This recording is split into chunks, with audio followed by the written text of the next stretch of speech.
Vamos a terminar con fósforo. Su compañera de fósforo ya tiene su presentación.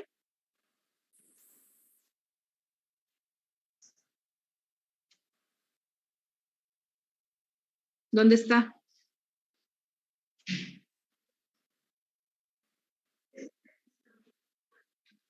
Ah, ok, para que ya empiece, ¿no?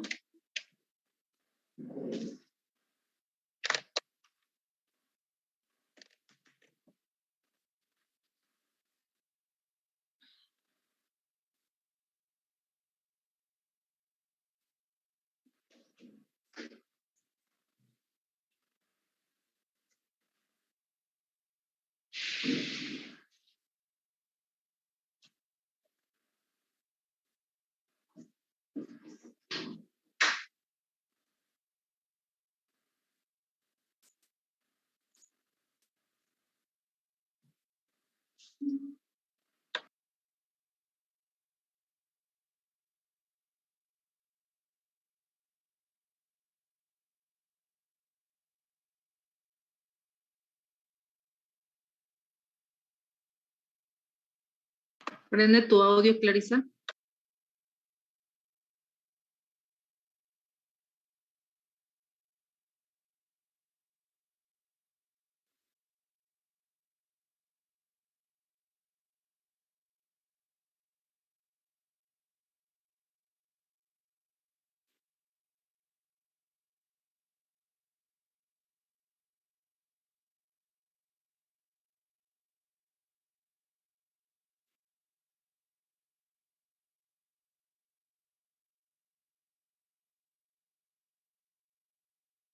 ¿No se escucha, Clarisa?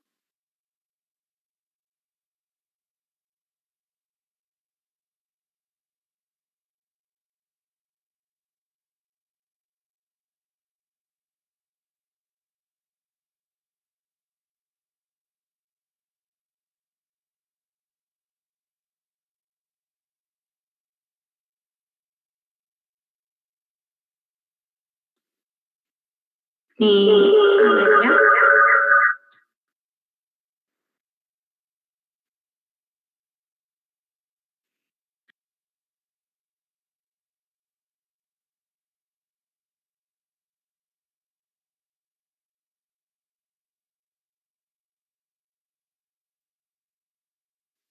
¿Ya?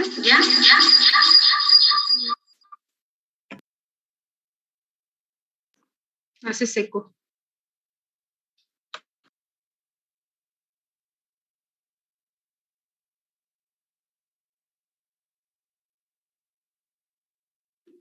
A ver, aquí.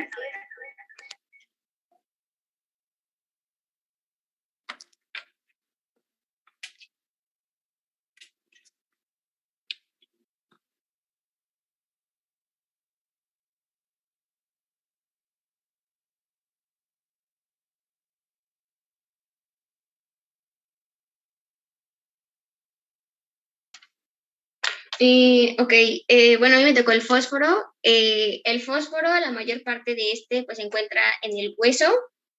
El fósforo como tal, pues no se puede medir en laboratorios clínicos, o sea, no lo podemos encontrar como tal, porque alrededor del 65% del fósforo, pues es plasmático y se encuentra como parte de los fosfolípidos. Entonces, los fosfolípidos son compuestos que son insolubles en ácidos y no se pueden pues medir como tal en un laboratorio. Entonces, lo que se determina es el fosfato plasmático.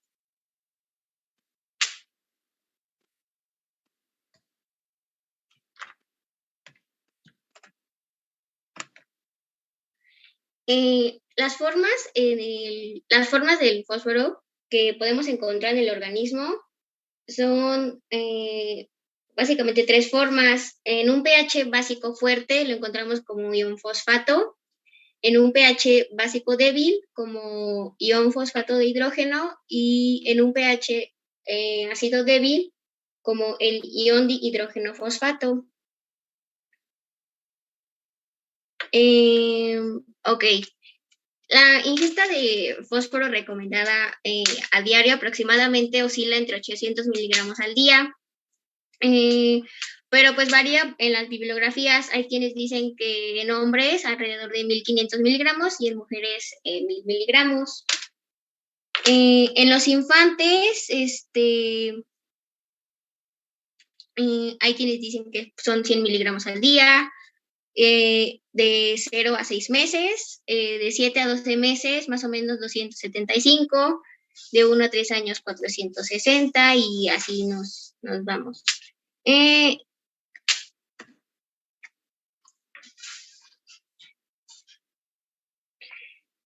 Bueno, las fuentes más comunes de fósforo para nuestra ingesta diaria de alimentos, el principal alimento que contiene mayor cantidad de fósforo pues es el salmón, aproximadamente 315 miligramos, de una porción de 3 onzas, seguido del yogur. Los productos lácteos son una buena fuente de fósforo. Lentejas, almendras, entre muchos otros alimentos, pero el que en mayor cantidad lo contiene pues es el salmón. Los niveles de fósforo varían relativamente con la edad. Este es el electrolito que varía más con la edad. En la infancia, pues tenemos que de 0 a 5 días tenemos un nivel de fósforo de 4.8 a 8.2 miligramos sobre decilitro. En niños de 1 a 3 años, de 3.8 a 6.5. De 4 a 11 años, 3.7 a 5.6 miligramos sobre decilitro. De 12 a 15 años, de 2.9 a 5.4. De 16 a 19 años, de 2.7 a 4.7. Y en el adulto en general, 3 miligramos más o menos. Bueno, en la infancia tenemos mayor requerimiento de fósforo, más que nada por el crecimiento. Bueno, entre las funciones del fósforo, tenemos que nos ayuda en la mineralización del esqueleto en forma de sal, de fosfato cálcico, al formar la hidroxiapatita. También, como ya lo mencioné, constituye parte de los fosfolípidos, es decir, que constituye pues las membranas celulares de nuestras células. También compone la adenosina trifosfato y pues es necesario para la señalización celular y la síntesis de ácidos nucleicos, ya que cierto número de enzimas, hormonas y algunas moléculas de señalización celular dependen de la fosforilación para la activación de sus funciones. También nos ayuda a la contracción de los músculos. Perdón, regrésate tantito al anterior. Aquí nada más para puntualizar de las funciones. Como componente del ATP, obviamente todo esto conlleva la formación y almacenación de lo que es la energía. Y por ejemplo, aquí te faltó que constituye también parte del 2,3-difosfoglicerato en los eritrocitos y que gracias a eso, pues se transporta el oxígeno, ¿no? Entonces, es por eso que estas funciones también debes incluirlas aquí, ¿no? Serían las que te faltaron. Continúa. Bueno, el balance del fósforo en el organismo, bueno, de la dieta lo ingerimos y de ahí lo absorbemos, aproximadamente 1400 miligramos. Este fósforo que nosotros ingerimos se va a absorber en el intestino, pero va a haber algunas pérdidas por los jugos digestivos de aproximadamente 200 miligramos.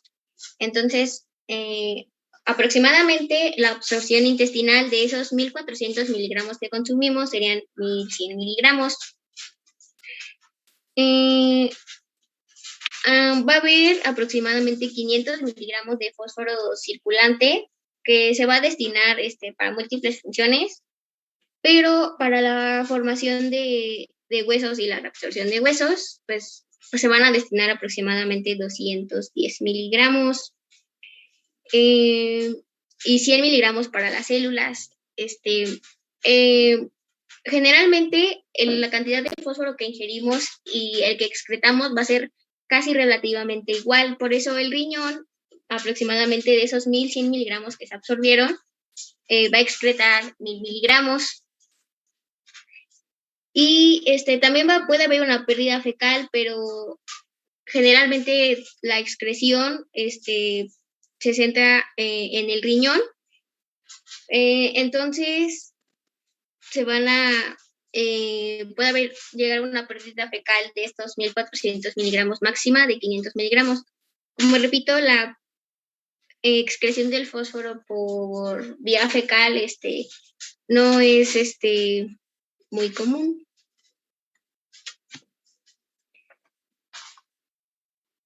Bueno, como ya mencioné, nosotros obtenemos el aporte de fósforo por los alimentos, principalmente de productos lácteos, la carne, de las verduras y las frutas y cereales también. Las verduras tienen mayor cantidad de fósforo que las frutas y los cereales.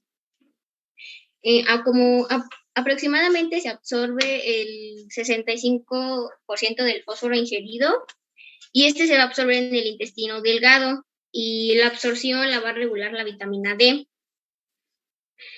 La excreción generalmente casi igual a la ingesta y pues el riñón es el que realiza la mayor parte del trabajo y va a regular el equilibrio del fósforo. El 90% del fósforo plasmático pues se va a filtrar en el glomérulo y la reabsorción del fosfato va a ocurrir en el túbulo proximal, pero va a requerir la ayuda del transportador sodio-fosfato. El factor de crecimiento fibroblástico 23 es el que va a inhibir la absorción renal del fósforo. A ver, bueno, detente tantito. ¿Vas a hablar de la paratormona? ¿De la PTH? Ajá. Pues solo más adelante lo menciono como el sistema que regula, nada más no sé qué es lo. A ver, continúa. ¿De esto es lo que se refiere? Sí. Continúa. Bueno, la absorción del fósforo va a depender de qué concentración esté presente en nuestra luz intestinal. Bueno, el fósforo es el anión intracelular más abundante.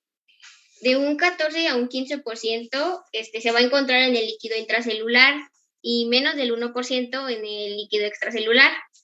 El fósforo intracelular, como ya mencioné, se va a encontrar formando parte de fosfoproteínas, fosfolípidos o fosfoazúcares. El fosfato plasmático se representa en un 65% de forma iónica, sobre todo como ácido fosfórico libre y ultrafiltrable, y un 25% va a estar combinado con cationes como sodio, calcio, magnesio y un 10% unido a proteínas. El transporte de fósforo, pues básicamente se va a llevar a través de las membranas y se realiza por mecanismos de transporte activo dependientes de sodio. La fosfatasa alcalina en el intestino va a degradar los ésteres del fósforo que ingerimos de nuestra dieta y pues se va a absorber en el intestino delgado, mayormente en el yeyuno. Y esto va a estar mediado por cotransportadores sodio-fosfato tipo 2B. El proceso de absorción, pues es un proceso activo que se dirige por el gradiente electroquímico del sodio. Y el fosfato va a salir del enterocito a través de su membrana por un mecanismo pasivo a favor de su gradiente eléctrico y de concentración. Y pues como ya lo mencioné, la absorción del fósforo va a ser dependiente de la ingesta que hayamos nosotros obtenido de los alimentos. Bueno, como ya mencioné, el transporte del fósforo se va a realizar a través de membranas por mecanismos activos dependientes de sodio.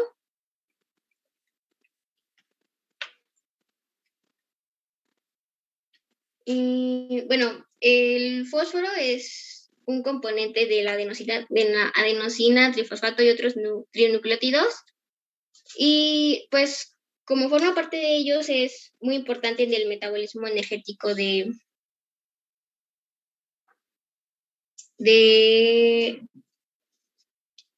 metabolismo energético de la célula, entonces es necesario para la señalización celular. Ya que el fósforo no está unido a proteínas plasmáticas, se va a filtrar a través de los capilares glomerulares del riñón. Y en el filtrado glomerular, el fósforo aparece en forma de fosfato o de ácido fosfórico en una proporción 4:1. Es decir, va a haber más fosfato que ácido fosfórico y casi el 70% del fósforo filtrado se va a reabsorber en el túbulo contorneado proximal y el 15% el túbulo recto proximal. Los riñones nos van a actuar como reguladores y nos van a mantener en constante equilibrio con el fósforo y pues a través de la excreción del fósforo en la orina va a regular la excreción del fósforo que se absorbe a través del tracto intestinal. Y como ya mencioné, en las heces se excreta una mínima cantidad. Bueno, la regulación de los niveles de fósforo en el organismo van a estar regulados por el eje hormona paratiroidea de la vitamina D y el factor de crecimiento fibroblástico 23. El fósforo que ingerimos de la dieta, pues es absorbido en el intestino y en individuos saludables el exceso de fósforo es excretado por los riñones por la acción de las hormonas endocrinas, que es la paratiroidea, la vitamina D y el factor de crecimiento fibroblástico 23. Bueno, los trastornos del fósforo, empezando por la hipofosfatemia. Esto básicamente es menor cantidad del fósforo que del valor normal que se debería tener.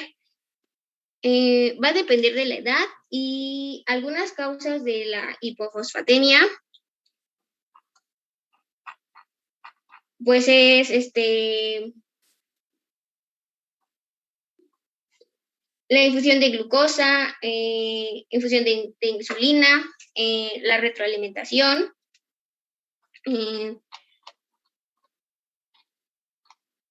Bueno, ¿a qué me refiero con retroalimentación? En pacientes que tienen como que volver a reintroducir los alimentos por algún tipo de malnutrición proteico-calórica o volver a alimentarlos después de un tratamiento de un padecimiento como anorexia nerviosa o trastornos alimenticios. La hipofosfatemia pues suele tener lugar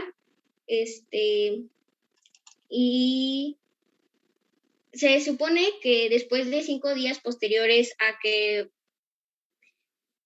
se vuelven a consumir alimentos, los niveles de fósforo deben regresar a los valores normales. También por algún crecimiento tumoral, ya que los tumores pues crecen con rapidez, generalmente están asociados a leucemias y linfomas y pues como están creciendo continuamente, dan lugar a una significativa utilización de fósforo y pues por lo tanto nos puede llegar a dar una hipofosfatemia. También puede ser por algún trasplante de médula ósea, lo llaman el síndrome del hueso hambriento, ya que capta una gran cantidad de fósforo, también calcio y magnesio, y pues nos puede producir un déficit plasmático de los 3 iones. También podemos tener alguna deficiencia nutricional, pero es poco frecuente, ya que pues la mayoría de los alimentos de la dieta cotidiana pues lo contienen. Sin embargo, en los lactantes especialmente, son muy susceptibles a una alta demanda de fósforo para el crecimiento, y es en los casos donde podemos tener alguna deficiencia de fósforo por nutrición. También algunos antiácidos, como el maloxo mailanta, creo que sí se pronuncia, que se unen al fósforo, porque evitan su absorción. Entonces, al consumir este tipo de fármacos, pues puede causarnos algún déficit de fósforo, y si lo consume alguna embarazada, nos puede causar raquitismo en los niños en plena etapa de desarrollo. También la insuficiencia renal nos puede causar un déficit de fósforo, pero los niños con insuficiencia renal nos puede ocasionar una hiperfosfatemia. La hormona paratiroidea inhibe la reabsorción del fósforo en el tubo proximal y también nos puede ocasionar hipofosfatemia. El síndrome de Fanconi, que es un defecto en el túbulo proximal, que aquí lo que pasa es que provoca una pérdida de bicarbonato, fósforo, aminoácidos y ácido úrico. Entonces, al provocar la pérdida del fósforo, también nos puede ocasionar una hipofosfatemia. También hay una enfermedad, la enfermedad de Dent, que es un trastorno ligado al cromosoma X y nos puede producir una pérdida renal de fósforo. También la acidosis metabólica, porque nos va a inhibir la reabsorción del fósforo en el túbulo proximal. Y entonces va a producir un desplazamiento del fósforo afuera de las células, y esto va a provocar que el fósforo pues se pierda por la orina.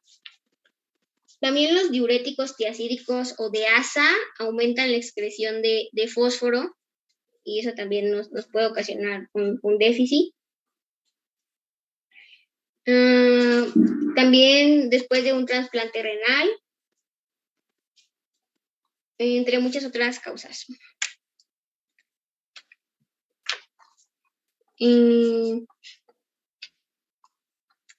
Bueno, las manifestaciones clínicas de la hipofosfatemia puede haber como 3 clasificaciones, que es leve, moderada y grave. La leve, el valor del fósforo va a oscilar entre 2 a 2.5 miligramos, la moderada de 1 a 2 y la grave pues menor a 1 miligramo.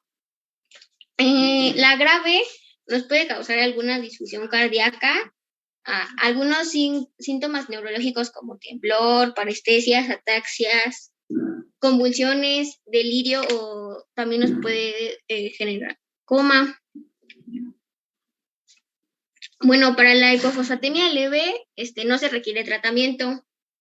Con la ingesta de alimentos se puede compensar. Sin embargo, podemos ayudar administrando fósforo oral, pero nos puede producir diarrea. Entonces las dosis pues deben fraccionarse moderadamente. También puede haber un tratamiento intravenosa que es muy eficaz en pacientes que tienen algún déficit grave o que no toleraron el fósforo oral. El fósforo intravenosa pues va a estar disponible como fosfato sódico o fosfato potásico, y hay que iniciar una dosis de 0.08 a 0.16 milimols por kilogramo, y pasarlo en 6 horas.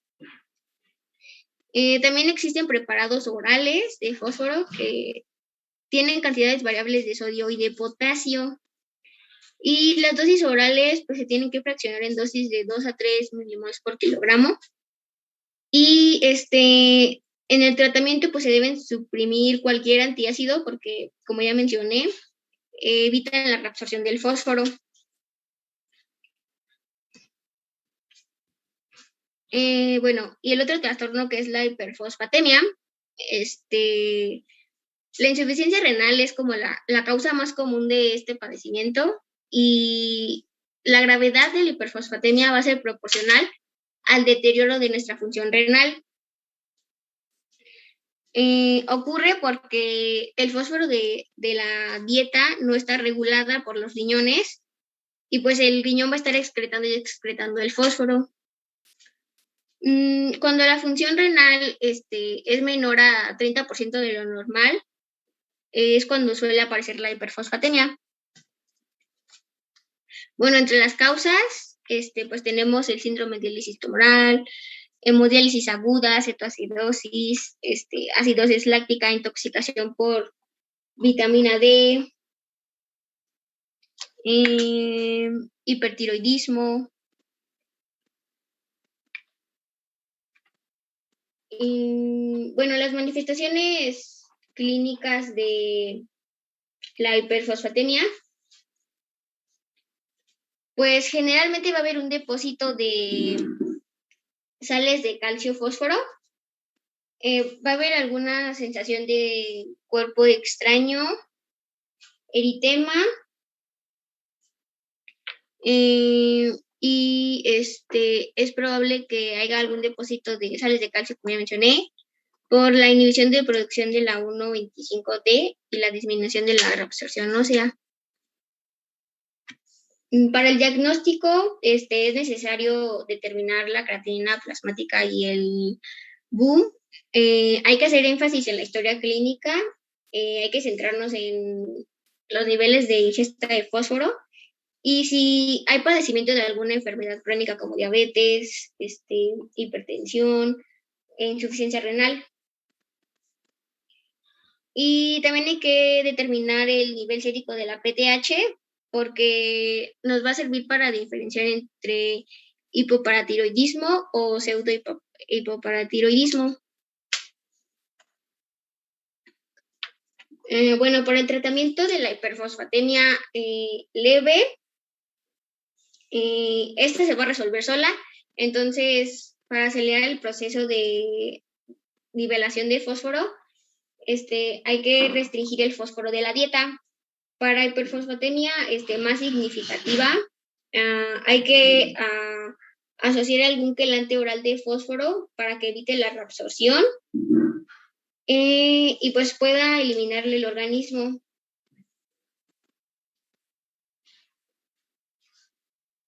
Y en la hiperfosfatemia que no responde a un tratamiento conservador, y generalmente si es después de que se ha desarrollado una insuficiencia renal, pues puede ser necesaria una diálisis para eliminar la eliminación de fósforo. Y para la hiperfosfatemia más grave o la más problemática, se incluye el carbonato cálcico, el acetato cálcico, el citrato férrico, lantano o también la diálisis para eliminar directamente el fósforo de la sangre. Bueno, esa es la bibliografía. Y bueno, hice un Kahoot muy simple. Y bueno, ese es el código.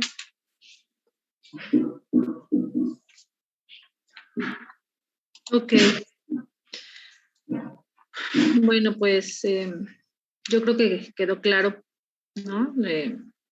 Estuvo completa tu presentación. Solo me hubiera gustado que en vez de tanta información hubieras puesto imágenes, ¿no? O sea, sí lo leíste, lo comprendiste, pero muchas veces es como un poquito más fácil de que tu auditorio lo entiende, lo retenga con fotos, esquemas, ¿no?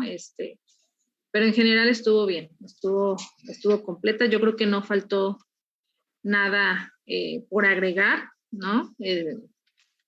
Yo creo que el fósforo es un ion bastante complicado, que todos deben de saber que siempre va de la mano con el calcio, ¿no? Como ya les había dicho ayer, cuando uno está arriba, el otro está abajo y viceversa.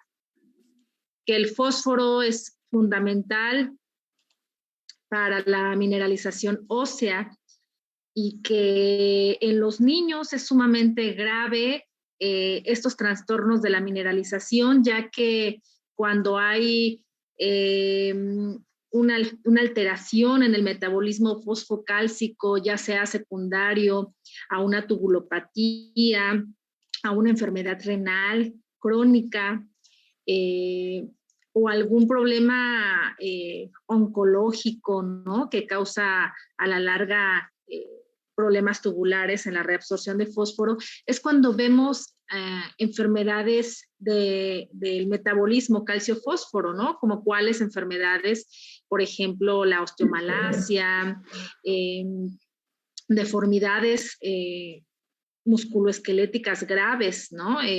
Muchas veces nosotros nos toca ver pacientes en el consultorio con deformidades óseas severas y es por problemas del metabolismo calcio-fósforo, ¿no? Entonces, obviamente, estas personas hay que corregir la causa de base que está provocando este tipo de alteración metabólica y, bueno, secundariamente hacer la corrección probablemente quirúrgica de estas malformaciones, ¿no? Entonces, los problemas clínicos que generan tanto la hiper como la hipofosfatemia, pues también se deben de estudiar, ¿no? Abordar cuál es la causa, como ya comentó su compañera, y corregirlo, ¿no? Como ella ya comentó los tratamientos, ¿no? Generalmente, para que una alteración del fósforo sea mortal, pues debes de tener niveles de fósforo, en el caso de la hipofosfatemia, menores a 1, ¿no? Menores a 1, esos requieren correcciones agudas, ¿no? Que como les dije, desde las últimas clases, las correcciones agudas se deben de realizar en 1, máximo 2 horas, ¿no? Con control pertinente de electrolitos, posterior a las correcciones agudas. Y posteriormente, cuando ya están en niveles más estables, digamos que no urgentes, ya se debe dejar un mantenimiento crónico, ¿no? Esto en el caso de las hipos. Y en el caso de las hipers, pues siempre en todos los tipos de alteraciones metabólicas, siempre lo primordial va a ser tratar lo que está originando esas hipers, ¿no? Porque de nada sirve que tú le hagas una corrección aguda si no corriges el problema de base, ¿no? Es transitorio las correcciones, ¿no? Si no se corrige la causa de base, esto se va a perpetuar y puede provocar la muerte del paciente, ¿no? Entonces, tenemos que conocer cuáles son las soluciones intravenosas que tenemos en México, pues para realizar las correcciones y los tipos de medicamentos para uso crónico, ¿no? De estos pacientes.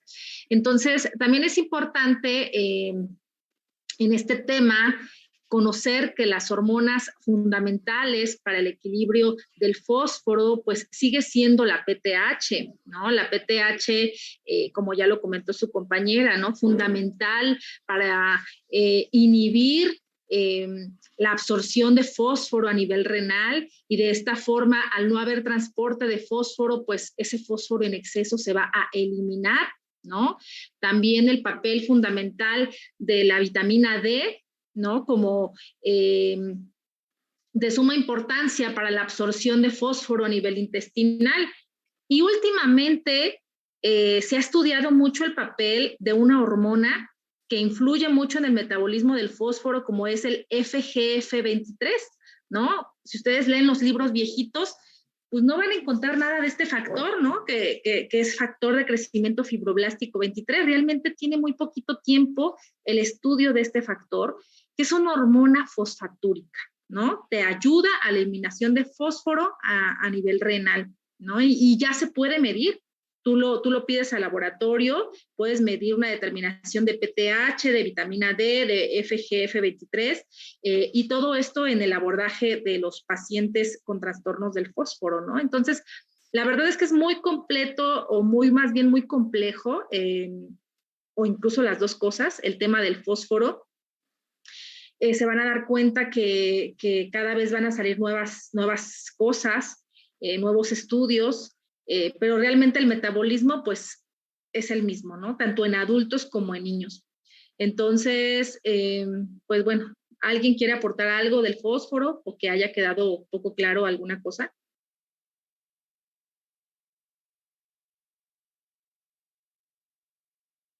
Bueno, pues si no, les encargo su resumen.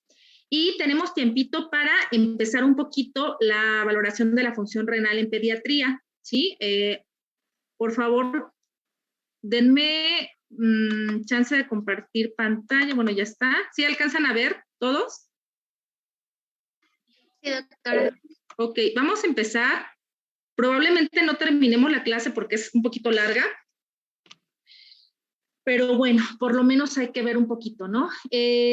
Las pruebas de función renal o la evaluación de la función renal en pediatría va a diferir de la del adulto porque hay algunas técnicas o algunos procedimientos que son diferentes, ¿no? Van a ver ustedes una clase de la evaluación de la función renal en adultos, ¿no? Algunas cosas son muy parecidas, pero sí quiero que sepan diferenciar qué es diferente, valga la redundancia, porque cuando a ustedes les llegue un bebé, un niño, un adolescente con algún trastorno renal, pues van a saber cómo abordarlo y gracias a eso poder otorgarle pues oportunamente un tratamiento. Como ustedes saben y como lo vimos en las primeras clases, cuando no se detecta una alteración de la función renal en las primeras etapas de la vida, conlleva a un problema renal en la edad adulta, ¿no? Muchos de los pacientes que se les detecta lesión renal crónica en edad adulta, probablemente tuvieron alguna nefropatía en la infancia, alguna uropatía que no fue detectada, ¿no? Si tuviéramos en nuestro medio, digamos que la costumbre de realizar un tamizaje a todos los niños o a todos los pacientes en edad escolar y que fuera rutinario, digamos, obligatorio para inscribirse a la escuela una vez al año, pues evitaríamos tantas pues problemas renales, ¿no? En pacientes adolescentes y adultos, ¿no? Estos screenings se llevan en muchos países, los tamizajes para valorar función renal, pero bueno, desgraciadamente en México, pues es muy pobre nuestro sistema de salud y no hay muchos medios para llegar a personas que viven en lugares muy alejados, ¿no? Entonces, pues bueno, vamos a empezar con este tema. Entonces, solamente para recordar un poquito las funciones de los riñones, que esto seguramente ya fue parte de sus primeras clases, pues bueno, las funciones del riñón, ¿no? ¿Por qué es importante saber las funciones del riñón? Bueno, pues porque gracias a estas funciones vamos a poder saber qué estudiarle, ¿no? Y cómo estudiarle y cómo saber qué es lo que está mal. Por ejemplo, sabemos que a nivel renal, pues la orina es producto de estas cuatro funciones, ¿no? La filtración, la secreción, la reabsorción y la excreción, ¿no? Que también los riñones nos sirven para depuración de desechos tóxicos. Se habla que aproximadamente hay más de 1000 tóxicos, ¿no? Que el riñón desecha, siendo que los más importantes pues son estos, ¿no? Urea, creatinina, ácido úrico, pero en general, denme un segundito. Permítanme. Estoy en clase, ahorita te marco. Perdón, no me pude poner silencio. Entonces, pues bueno, entre los más tóxicos, pues ya saben, ¿no? La urea, el boom, y bueno, obviamente potasio, ¿no? Que es sumamente mortal. El balance hidroelectrolítico, sumamente importante, ¿no? Equilibrio de iones y de líquido, regulación de la presión arterial a través del sistema renina-angiotensina-aldosterona, que lo vamos a ver un poquito más adelante. Forma parte fundamental en el equilibrio ácido-base. Y bueno, obviamente en los niños es sumamente importante el riñón, ya que hay muchas hormonas que se sintetizan ahí, ¿sí? Digo, también en el adulto, ¿no? Pero bueno, estas hormonas son la eritropoyetina, la renina, la angiotensina 2, la forma activa de la vitamina D, que es la 1,25-dihidroxivitamina D o calcitriol. Estas son las funciones más importantes. Hay muchísimas, pero estas son las más importantes. Ok, el primer método para estudiar el riñón, ¿cuál es? Pues el examen general de orina. Es como los hematólogos, ¿no? Si no tienen una biometría hemática, pues ¿cómo le hacen para valorar su función hematológica? Igual los nefrólogos, ¿no? El pilar fundamental es el examen general de orina. Nosotros le llamamos la biopsia renal de los pobres. ¿Por qué? Pues porque en el examen general de orina vas a encontrar todo, ¿no? Un examen general de orina normal es difícil que una persona tenga alguna enfermedad en el riñón. Sí se puede, sí hay, pero generalmente siempre hay algo sugestivo de enfermedad renal en el examen de orina, ¿no? Entonces, es una técnica no invasiva, es una técnica sumamente barata, fácil de recolectar, no tiene como indicaciones muy difíciles, ¿no? Se puede realizar en cualquier momento del día.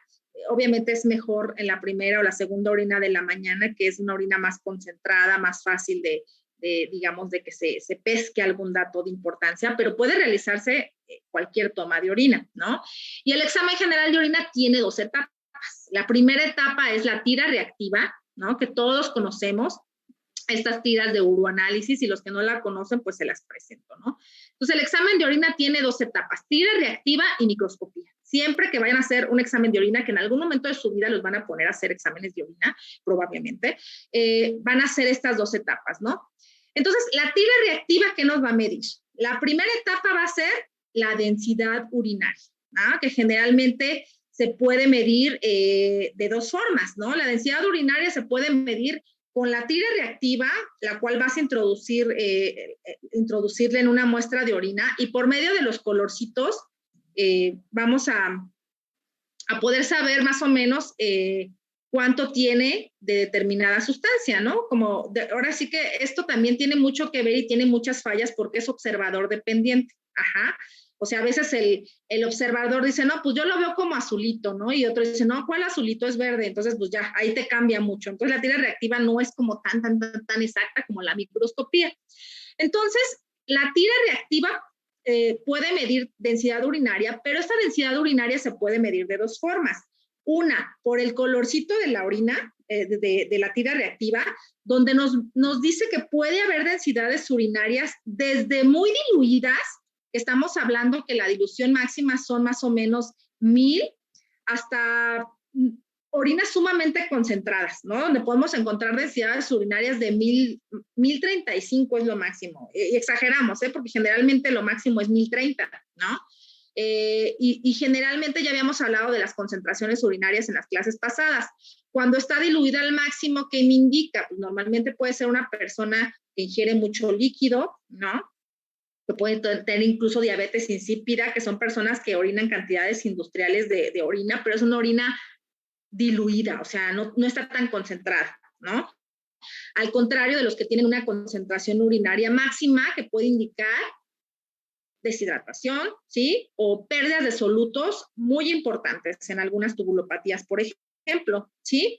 Lo normal o lo ideal sería que una persona tuviera una concentración urinaria entre 1010 y 1015, ¿no? Esto me indica que la persona tiene buenos niveles para concentrar orina y para diluirla, y nos hablaría de un estado de hidratación óptimo en una persona.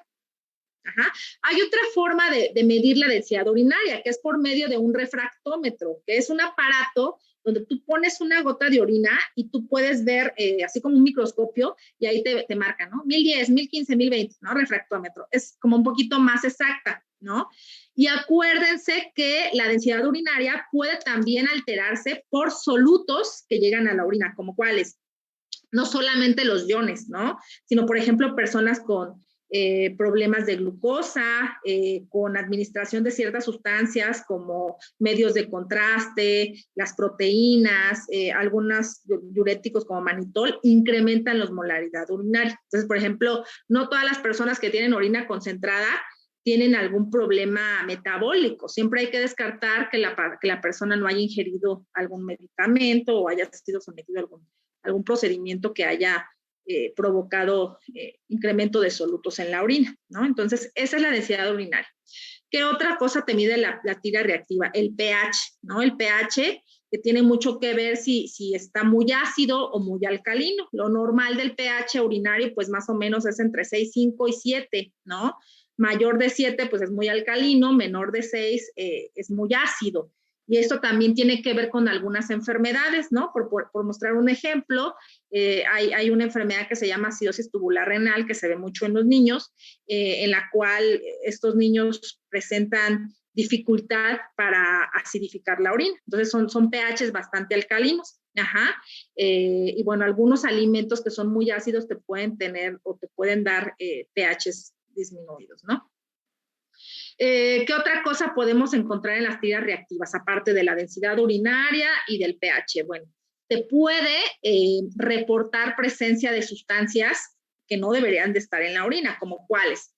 Las proteínas, ¿no? Que son características de las enfermedades renales, presencia de glucosa, que pueden indicar que la persona pueda tener, pues, diabetes, las cetonas, que es lo mismo, también te puede dar datos de que la persona o tiene un ayuno prolongado o tiene diabetes, ¿no? Urobilinógeno, que es más o menos el color o el tipo de amarillo que está en la orina, presencia de bilirrubinas que pueden dar idea de que la persona tiene alguna enfermedad hepática, y sangre que puede medirse en forma de hemoglobina o mioglobina, ¿no? Hemoglobina en algunas enfermedades renales, o bueno, personas, por ejemplo, las mujeres en sus periodos, y la mioglobina en padecimientos donde hay machacamiento muscular como rhabdomiólisis, ¿no?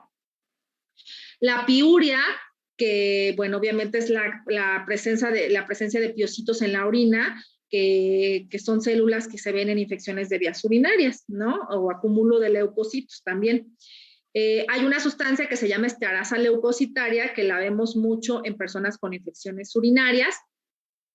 Los nitritos, que también son sustancias que se encuentran cuando hay alguna infección de vías urinarias, ¿no? Normalmente me indican que hay bacterias que degradan los nitratos a nitritos, ¿no? Los nitratos son normales, los nitritos no.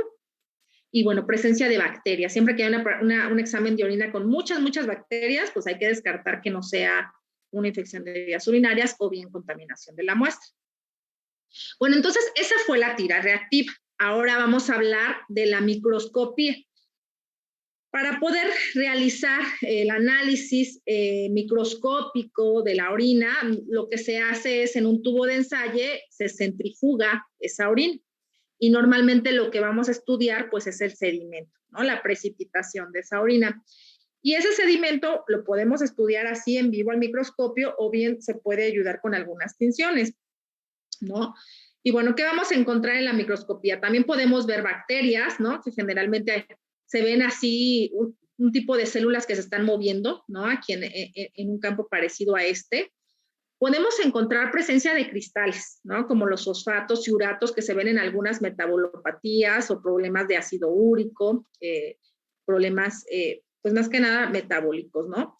También en la microscopía podemos realizarle un gram, que es para ver si la paciente o el paciente tiene problemas de infecciones de vías urinarias, y de esta forma ver si la bacteria que tiene son gram positivos o gram negativos, ¿no?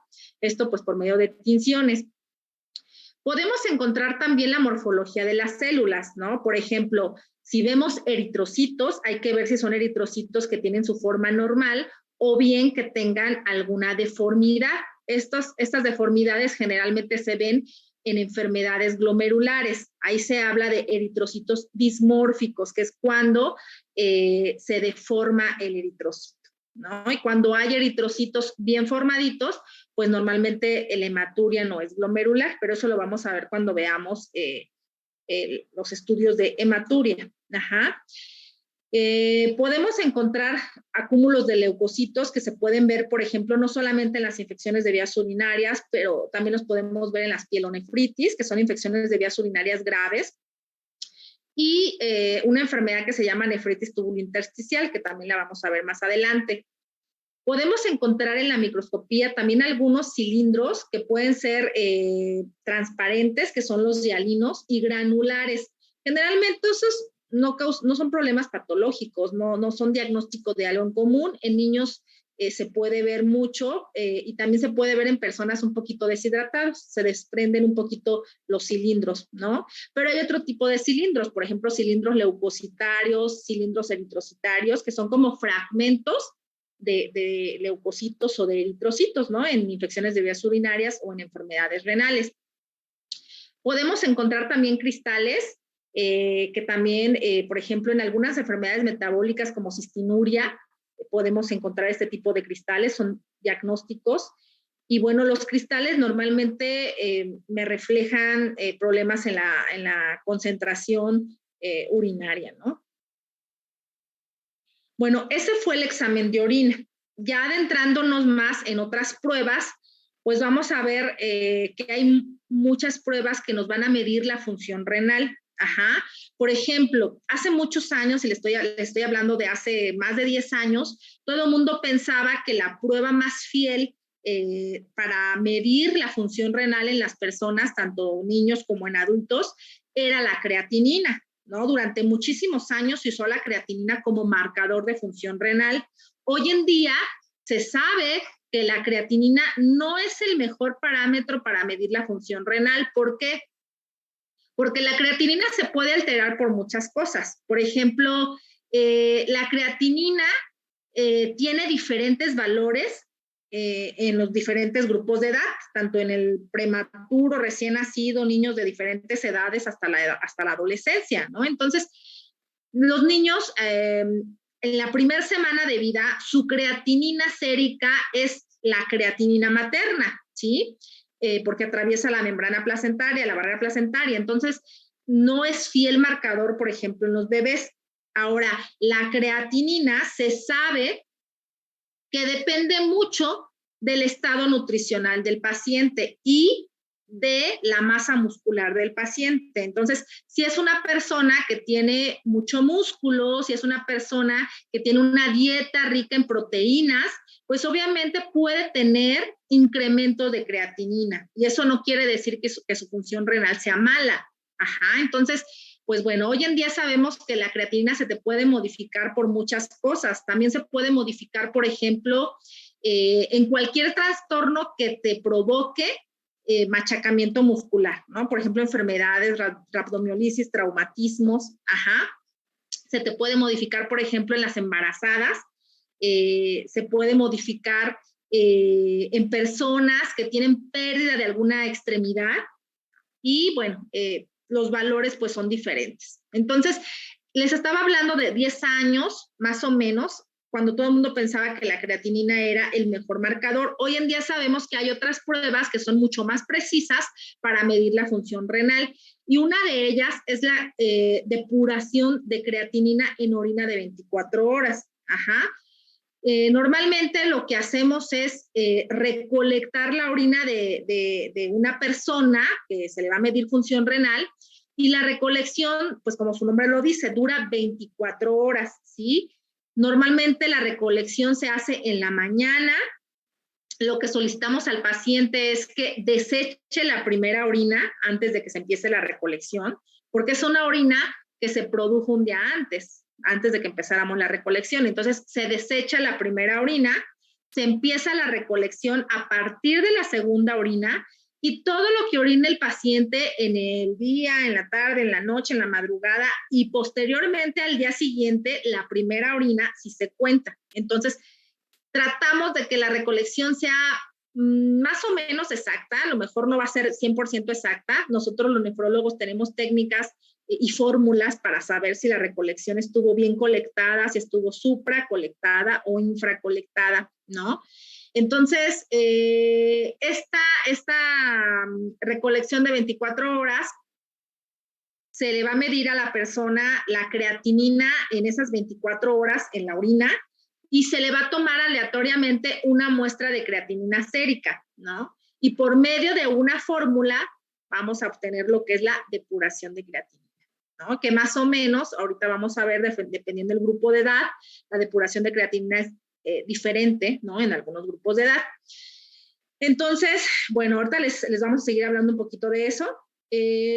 Otra forma o otro método para probar, no propiamente la función renal, pero aquí vamos a checar la excreción de proteínas urinarias, que nos va a servir para hacer diagnóstico de enfermedades glomerulares. Una de ellas, pues es las proteínas en orina de 24 horas, ¿no? La recolección se hace igual que la que les comenté de la depuración de creatinina en orina de 24 horas, pero aquí en esta recolección, en vez de medir creatinina, se van a medir las proteínas totales, es decir, todas las proteínas que se orinaron en 24 horas. Ajá. Y eso, pues dependiendo del rango, vamos a saber si la persona tiene datos de enfermedad renal. ¿Sí? Por ejemplo, una excreción de 150 miligramos de orina en 24 horas es normal. Ajá. En los niños lo medimos en miligramos sobre metro cuadrado por hora. Yo sé que está complicado un poquito, pero bueno, nosotros en pediatría a todos los niños les sacamos una medición que se llama metro cuadrado. Gracias a eso nosotros podemos medir algunas cosas, por ejemplo, la administración de algunos medicamentos, porcentajes de superficie corporal quemada, cuando son niños con quemaduras, administración de líquidos intravenosos. Si ustedes se acuerdan, en las clases pasadas yo les decía que los médicos de adultos, pues normalmente no se la complican en cuanto a dosis de medicamentos, ¿no? Ellos con que se aprendan qué medicamento le pueden dar al paciente, ya nada más le dicen una al día, ¿no? O una cada 12, una cada 8. Igual, por ejemplo, en los medicamentos intravenosos, ¿no? 1000 para 8 horas, 500 para 12, dependiendo la patología que tengan, el volumen que ocupa, ¿no? Pero, por ejemplo, en los niños sí es más complicado, porque no le puedes poner una cada 8, ni 1000 para 12, porque pues ya le estás provocando muchas cosas, ¿no? Entonces, todo tiene que ser muy cuadrado. Normalmente en los niños todo se mide o en kilogramo de peso o por metro cuadrado de superficie corporal. Más adelante les voy a dar las fórmulas, no los quiero confundir ahorita, pero sí quiero que sepan eso. En pediatría todos los medicamentos se miden o por kilo de peso o por metro cuadrado. Ajá. Entonces, para medir la cantidad de proteínas en orina en un niño, lo medimos en miligramos sobre metro cuadrado hora, en un adulto o en un adolescente en 150 miligramos en 24 horas como normal, ¿sí? Ok, hay otra prueba que se hace también para medir las proteínas en los niños, también se puede hacer en adolescentes y en adultos, y gracias a esta prueba nosotros podemos saber si el paciente tiene datos de enfermedad glomerular. Esta prueba que se llama radioalbúmino-creatinina urinaria o cociente albúmino-creatinina urinaria es un equivalente a las proteínas en orina de 24 horas. Es prácticamente muy parecido. La única diferencia es que este radioalbúmino-creatinina urinaria se hace en una muestra aislada de orina. O sea, no ocupas recolectar la orina de 24 horas. Con una sola muestra de orina, tú puedes sacarle este radio. Ajá. Y es muy parecido. Por ejemplo, ¿a quién le haríamos esta prueba, este radio? Se le haría, por ejemplo, a personas que no tienen control de esfínteres. Por ejemplo, a los bebés, a los niños menores de 3 años, ellos usan pañal, no pueden recolectar la orina de 24 horas. Entonces, si tenemos sospecha de que el niño tiene una enfermedad glomerular, pues no le vamos a pedir una recolección de orina de 24 horas, le vamos a pedir un radioalbúmino-creatinina urinaria, ¿no? ¿Y qué se hace? Pues pedimos esto, albúmina urinaria y creatinina urinaria. ¿Y qué hacemos? Bueno, nos van a dar un número en la albúmina urinaria, un número en la creatinina urinaria, ¿y qué hacemos? Pues se divide lo que nos dé de albúmina urinaria entre la creatinina urinaria, ¿sí? Y este número que va a salir de aquí, pues es el radioalbúmino creatinina urinaria. Ajá. Que la cifra que nos va a dar nos va a indicar si la persona tiene datos de enfermedad glomerular, ¿no? Normalmente este radio tiene que salir por debajo de 0.2. Si tiene entre 0.2 y 2, quiere decir que hay indicios de enfermedad glomerular o algo que conocemos como microalbuminuria. Ajá. Si tiene un radio mayor a 2, pues, ¿qué quiere decir? Que el paciente tiene una proteinuria en rango nefrótico. O sea, estos pacientes que tienen un radio mayor a 2, pues son pacientes que seguramente tienen una enfermedad renal, ¿no? Este radio albúmino-creatinina se puede realizar también a cualquier edad, o sea, no es necesario que se haga en los niños. Muchas personas no les gusta hacer la recolección de orina de 24 horas y le dices, bueno, pues hágase un radio albúmino-creatinina, ¿no? O por ejemplo, pacientes ancianos que no tienen sonda urinaria, que cuesta trabajo, que se estén parando, se les puede realizar. Bueno, entonces, regresando a la depuración creatinina, pues la depuración de creatinina nos va a hablar de la tasa de filtración glomerular. Ajá. La tasa de filtración glomerular como concepto que tiene es la suma de la tasa de filtración de todas las nefronas. Acuérdense que cada riñón tiene 1.200.000 nefronas aproximadamente y cada una de ellas tiene una tasa de filtración. Entonces, si sumamos la tasa de filtración de todas las nefronas, pues nos va a dar la tasa de filtración glomerular total. Ajá. Realmente ya habíamos hablado que muchas personas no tienen su 1.200.000 nefronas por diferentes situaciones, ¿no? Por ejemplo, personas que fueron prematuras, pues obviamente no tienen su 1.200.000 nefronas, tienen las mismas nefronas que tuvieron al nacimiento, algunas se quedaron con 800.000, algunos con 900.000, ¿no? Por ejemplo, y esas son las que le van a durar durante toda su vida, no van a aparecer más nefronas en el transcurso de su vida. Pero ¿qué pasa con ese número limitado de nefronas? Ese número que tengan reducido, ya lo habíamos comentado, van a crecer, van a presentar una hipertrofia compensadora. Entonces, son nefronas grandotas que normalmente se van a adaptar a la pérdida de nefronas previas o con las que nacieron y se va a tratar de compensar la filtración glomerular que tenían las 1.200.000 nefronas, de tal manera que si ustedes tenían 800 al nacer, esas 800 van a crecer y van a tratar de realizar la filtración glomerular que normalmente vendrían realizando 1.200.000 nefronas de cada riñón. Entonces, los valores de filtración glomerular van a variar en los diferentes grupos de edad. Entre más pequeñito es el paciente, pues obviamente va a tener tasas de filtración glomerular. Si ustedes se fijan, las unidades en las que se miden estas tasas de filtración glomerular van a ser en mililitro minuto sobre 1.73 metro cuadrado. Así se va a medir en los niños. Ajá.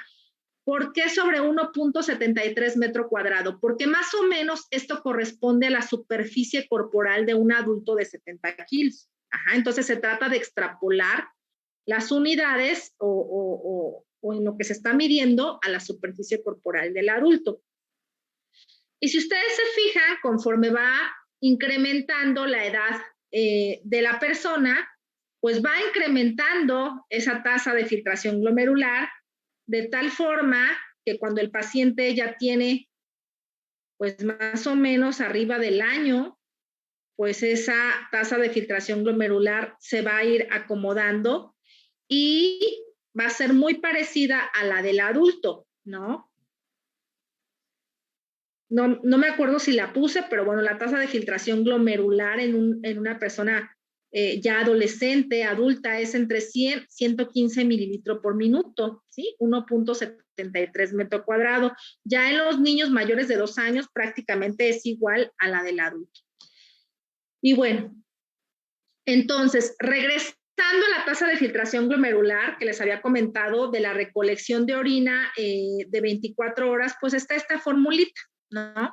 Ya les había comentado que en esa recolección de orina de 24 horas se va a medir creatinina urinaria, se va a medir el volumen urinario que se miccionó en 24 horas y aleatoriamente se les va a tomar una muestra de creatinina plasmática, ¿no? Entonces la fórmula que se hace es esta: creatinina urinaria por el volumen urinario entre la creatina plasmática. El resultado de esto te lo va a dar en litros por día. Ajá. Pero nosotros lo que hacemos en pediatría es convertirlo a mililitro por minuto. ¿Qué hacemos? Pues ya eso lo que nos dé, lo vamos a multiplicar por 1.000 y lo vamos a dividir en 1.440. De esa forma, el resultado no nos va a dar en litros por día, sino nos lo va a dar en mililitros sobre minuto sobre 1.73 metros cuadrados, ¿no? Entonces, aquí ya habíamos hablado de las limitaciones de la depuración, de la colección de orina, porque a veces las personas no la hacen bien. Entonces, si no hacen una recolección de orina adecuadamente, ¿qué va a pasar? Pues va a salir menos creatinina de la que normalmente hay y podemos dar diagnósticos erróneos. Podemos decir, ¿sabe qué? Tiene una depuración de creatinina bastante baja, cuando obviamente no es así. El problema fue que la muestra estuvo mal colgada. Hay otras opciones para medir depuración de creatinina que no tienen tanta complicación como la depuración de creatinina. De hecho, la depuración de creatinina no es complicada. Lo complicado es que la recolección no se haga como debe de ser. Tenemos otras opciones. Por ejemplo, también tenemos una sustancia que se llama inulina, que también se puede realizar. La inulina es un poquito más exacta que la creatinina, porque esta no se reabsorbe ni se altera por medio por ejemplo, el músculo, que se pudiera alterar por eso. Y hay unos marcadores, ¿no? Que son estos, el iotalamato, el DTPA y el EDTA. Estos son unos marcadores que nos sirven para medir la filtración glomerular. Pero ¿cómo se hacen? Son radiotrazadores que se ponen o se administran por medio de un gamagrama renal. Si ustedes se acuerdan, en las primeras clases que vimos, hablábamos que el gamagrama renal, dentro de sus fases, tiene una fase que nos sirve para medir la función renal, ¿sí? Pero esta función renal se mide gracias a estos marcadores, el DTPA y el EDTA, ¿no? Principalmente en México usamos el DTPA. Por ejemplo, esto lo usamos mucho ¿en quién? En las personas que van a donar un riñón. Cuando tú quieres hacer protocolo en un paciente que quiere donar un riñón, no solamente pides depuración de creatinina en orina de 24 horas, ¿no? Obviamente para medir la función renal y saber que el riñón que va a donar pues es un buen riñón, sino pedimos gamagrama renal con DTPA para medir filtración glomerular de forma un poquito más exacta, ¿no? Ok, la creatinina plasmática, que ya lo dijimos, ¿por qué no es el mejor marcador? También la creatinina va a tener diferentes rangos respecto a los grupos de edad. Por ejemplo, en los niños, la cifra común de creatinina puede ser de 0.3 a 0.5. Y en los adolescentes, sobre todo en adolescentes que tienen mucha masa muscular, la cifra de creatinina puede llegar incluso hasta 1, siendo pues completamente normal. Ahora, ¿por qué la creatinina no es el mejor marcador de función renal sumado a lo que ya les dije anteriormente? Bueno, porque normalmente cuando la creatinina empieza a incrementar es porque ya hay un número dañado de nefronas. Es decir, a medida de que se empieza a perder filtración glomerular, no te va a elevar creatinina inmediatamente, ¿no? Sino generalmente ya cuando la pérdida o la disminución de la tasa de filtración glomerular es aproximadamente una pérdida mayor al 50%, es cuando se puede empezar a incrementar la creatinina. De tal forma que si ustedes se toman una creatinina sérica en este momento y les sale de 0.6, 0.7, no, muchas veces no quiere decir que su función renal sea normal, ¿no? Porque a lo mejor si hay una injuria o un daño que tengan ustedes en este momento, que ustedes no detecten, por ejemplo, ¿no? Que la persona esté empezando con alguna enfermedad glomerular o que tenga infecciones de vías urinarias de repetición o alguna uropatía, qué sé yo, algo que esté provocando que se esté perdiendo esa tasa de filtración glomerular, no te va a elevar creatinina inmediatamente. Te va a elevar creatinina hasta que esa pérdida de la función ya esté dañando más o menos al 50% de la masa nefronal, ¿sí? Ahora, ¿qué podemos hacer para saber cómo está nuestra función renal de forma exacta, ¿no? Bueno, hay una opción que es la cistatina C. La cistatina C es una sustancia que se produce en las células nucleares del organismo y que no se filtra en ningún trayecto del glomérulo, a diferencia de la creatinina. La creatinina sí se filtra y se reabsorbe. La cistatina C no. Es decir, la misma cistatina que se produce es la misma cistatina que se puede medir a nivel plasmático. Esta cistatina es una sustancia que tiene poquito que se empieza a medir en los laboratorios. Igual son de las últimas cosas o avances médicos que existen, ¿no? Porque antes nadie conocía la cistatina C y pensaban que la creatinina era el mejor marcador. Entonces ya nos dimos cuenta que no. El mejor marcador es la cistatina C. ¿Y cómo se hace? Bueno, es una muestra de sangre normal que ustedes van al laboratorio en ayunas y le dicen, me da una cistatina C. Te sacan la sangre y el valor que sale de cistatina C corresponde a tu función renal. Esta es muy exacta. Ahora, ¿cuáles son los puntos malos de la cistatina C? Pues que no en todos los laboratorios la hacen. De hecho, la mayor parte de los laboratorios la tienen que mandar a laboratorios más grandes y que es cara. Ajá, por ejemplo, les estoy hablando que la medición de una creatinina más o menos está en unos 200 pesos. Ajá. La cistatina C, más o menos, el costo son como 2,000 pesos. Entonces, obviamente, pues no todas las personas se van a hacer cistatina C de forma frecuente. Pero si tú tienes una duda de una persona que tiene, por ejemplo, elevación de creatinina y quieres saber exactamente si esa función renal es real, esa creatinina, pues pides cistatina C plasmática, ¿no? Entonces, de esta forma puedes más o menos evitar la depuración de creatinina en orina de 24 horas, evitar el gamagrama renal, ¿sí? Y con la cistatina, pues podemos tener una idea más exacta. Ajá. Entonces, hasta aquí nos vamos a quedar el día de hoy. Vamos a continuar mañana, ¿de acuerdo? Hasta donde llevamos ahorita. ¿Alguien tiene alguna duda?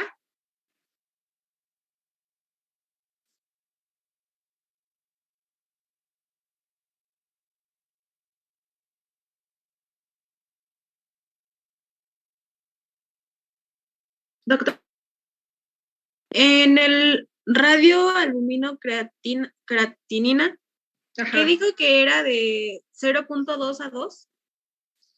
De 0.2 a 2 se habla de una proteinuria en rango significativo, ¿sí? ¿Qué significa ¿qué significa significativo, rango significativo? Que la persona está orinando proteínas, no en una cantidad grave, ajá, no en una cantidad que me sugiere enfermedad renal.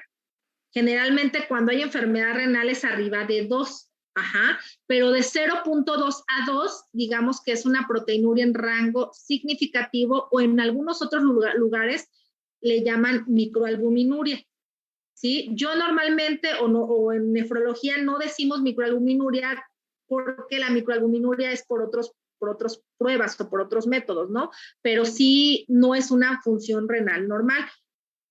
Hay algo que te indica que hay eliminación de proteínas en la orina.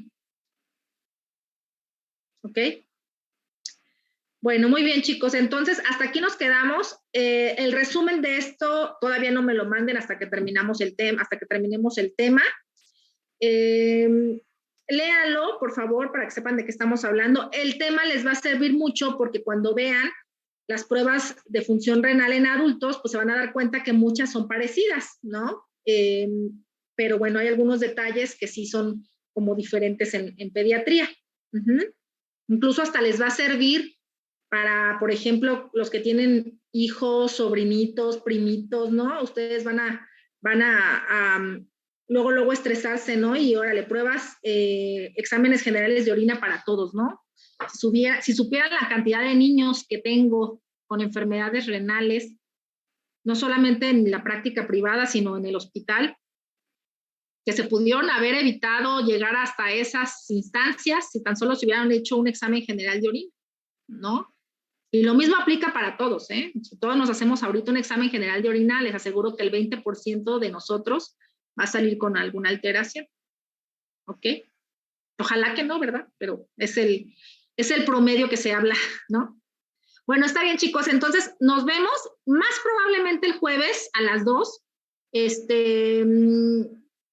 Pero bueno, yo les aviso si por alguna cosa puedo mañana y si me hacen un tiempito, ¿no? Ustedes también. ¿Sale? Sí, doctora. Órale, pues, gracias.